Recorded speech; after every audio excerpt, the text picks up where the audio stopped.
Hello everybody, this is Jacob Nally with the Graphite Lab. In today's video, I'm going to show you how to see the existing equipment at a location from the mobile application that you're going out to a job on. So here I've got the mobile application up and I have this job on my schedule. So I'm going to go ahead and click View Job.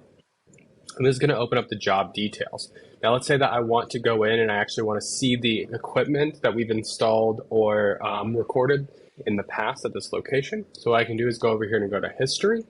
And this gives me a bunch of information about previous things we've done, previous estimates. You'll see that all listed here. Previous invoices we've done at the account, previous notes.